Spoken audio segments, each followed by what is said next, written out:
Vamos falar um pouquinho de economia agora. O Banco Central divulgou há instantes a prévia do PIB do Brasil em agosto. É o chamado Índice de Atividade Econômica, que teve queda de 0,15%.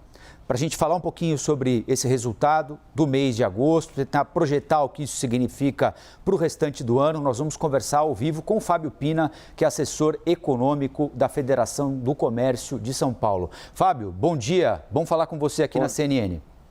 Bom dia, o prazer é todo meu. Ô Fábio, o que é que esse número de agosto significa olhando o que ficou para trás, o primeiro semestre e o que vem adiante agora, neste restante de segundo semestre, quando a economia geralmente costuma ganhar um pouco mais de tração com as festas de fim de ano, férias de verão, muita gente viajando?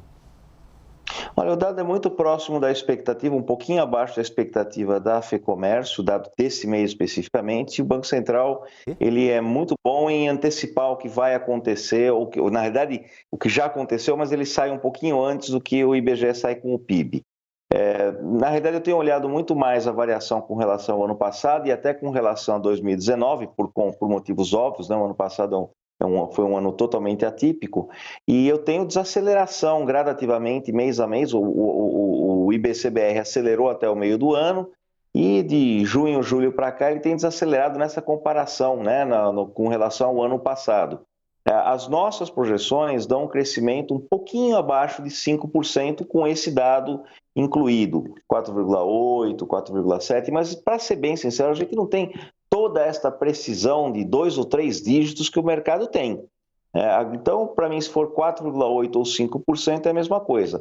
O dado vem em linha, né, um pouquinho abaixo do que a gente esperava, mas a direção em linha com o que a gente imaginava.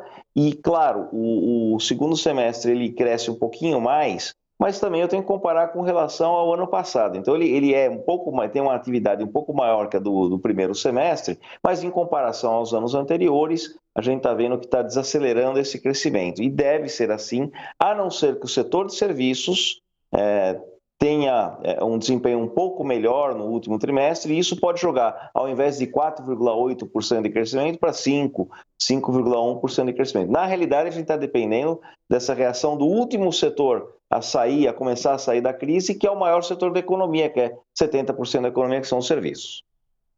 Ô, Fábio, você já sinalizou aí, não consegue olhar um índice de forma isolada, né? Ele depende de muitas variáveis. E aí eu queria que você considerasse a inflação, o desemprego, uma possível crise energética, o dólar em alta. O que mais te preocupa nesse momento? O que mais me preocupa, que pode minar a confiança do consumidor, é a inflação. Tudo isso, na realidade, uma coisa está correlacionada à outra, né? Se o dólar se mantiver pressionado, isso não alivia a inflação. Aí o trabalho do Banco Central fica mais difícil. Nós temos um problema de contas públicas e perspectiva de contas públicas, né? Do ano que vem. Ou seja, há muitos gastos previstos ou desejados pelo governo, ainda mais pelo governo, não só pelo governo central, mas pelos governos, estados e mais estados, né, por conta nós temos eleições. Então, tudo isso pressiona a inflação e não faz com que o trabalho do Banco Central seja um trabalho muito simples. Em não ser um trabalho muito simples, a expectativa de inflação aumenta, de alta de juros aumenta, desculpe. Então, para o consumidor ter a inflação elevada, isso pode minar a confiança e, portanto, fazer com que o comportamento dele seja um comportamento mais conservador. Não só na compra de produtos dos supermercados que estão ficando mais caros, mas também com a decisão, por exemplo, de viajar. E isso pode, ou de ir em bares e restaurantes, ou participar, ou fazer festas, e tudo isso pode modificar a perspectiva do setor de serviços, que, como eu falei, é o que vai definir se esse PIB vai ser 4,8%, 4,7% ou 5% no final de ano. Mas não vai fugir muito disso de qualquer forma. Claro, crise energética, inflação, crise hídrica não ajudam em nada, né? É uma tempestade quase perfeita.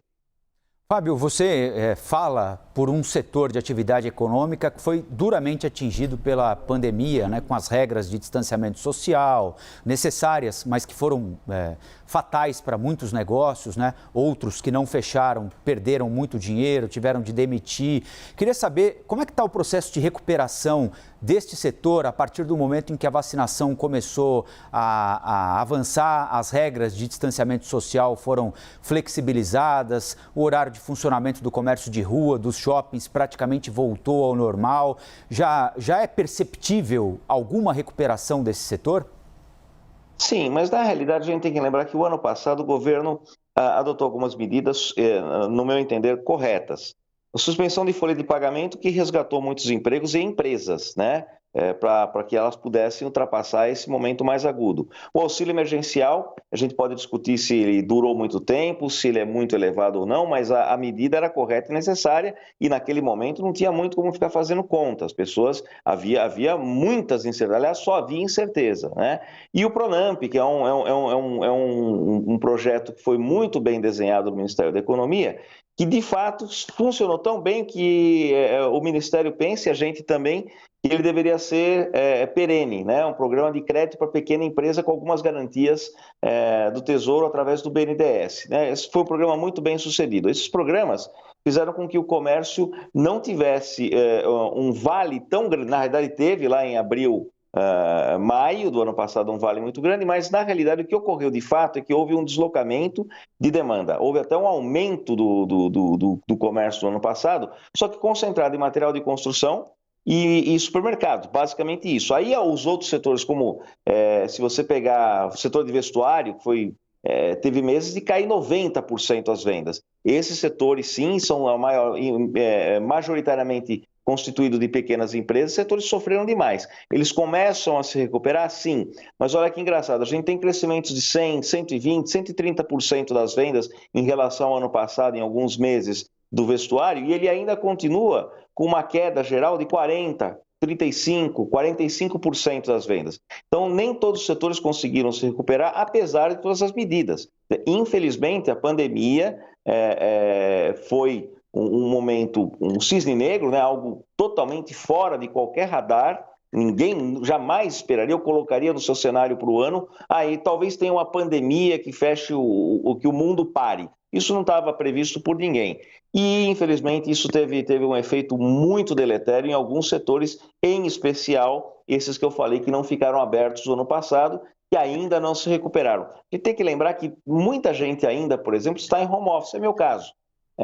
Então, a aquisição de roupas, de sapatos, de vestuário, por exemplo, não voltou ainda à sua normalidade. Com a retomada, por exemplo, os eventos. Então, eu não tenho por que comprar uma roupa nova para um evento, né, me preparar para um evento. Um evento, uma festa, um baile de carnaval ou uma festa de casamento faz com que as pessoas movimentem também o comércio em alguma medida.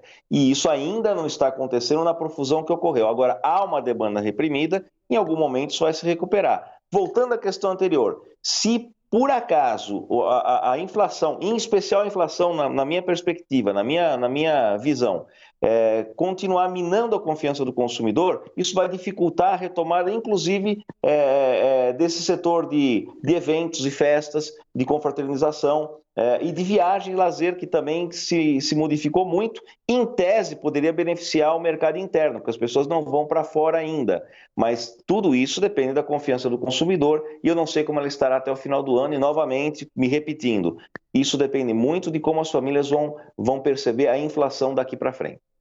Ô, Fábio, vocês têm como medir um fator psicológico desse consumidor? A gente está falando de um consumidor que ficou 2 anos enclausurado, como diz você, não comprou nada porque não tinha evento para ir, e agora tem uma perspectiva de muitos eventos surgindo ao mesmo tempo, tem uma vontade de sair, uma vontade de viver. Isso vocês consideram? A gente não faz exatamente uma mensuração psicológica, né? Mas a mensuração da confiança, de uma forma econômica e um pouco solta, é essa tentativa de medir o comportamento do consumidor, o que ele vai fazer. Essa confiança, claro, ela veio crescendo ao longo do ano, mas nos últimos meses ela estacionou e aparentemente há indícios de que ela venha a cair agora em outubro e novembro. E, novamente, se a gente questionar, eventualmente a gente questiona a motivação das perguntas. A gente não faz só as perguntas, né? A pergunta é, a situação econômica está boa, está ruim, o seu emprego, perspectiva de emprego, tal. Mas a gente pergunta por que as respostas são positivas ou negativas às vezes. E, normalmente, o maior fator, os 2 maiores fatores de resposta são inflação e emprego. Então, se a confiança começa a cair, eu posso deduzir que a perspectiva das famílias com relação ao emprego e à inflação está caindo. É por isso que eu quero esperar os dados. Então, a gente não mede a psicologia especificamente, isso é uma outra área, né? Isso não é uma área da Federação do Comércio, mas a gente tenta medir o efeito que o psicológico do consumidor traz para o mercado. Fábio Pina, assessor econômico da Federação do Comércio de São Paulo, muito obrigado pela entrevista aqui para a CNN Brasil e até a próxima, Fábio. Disponha, foi um prazer.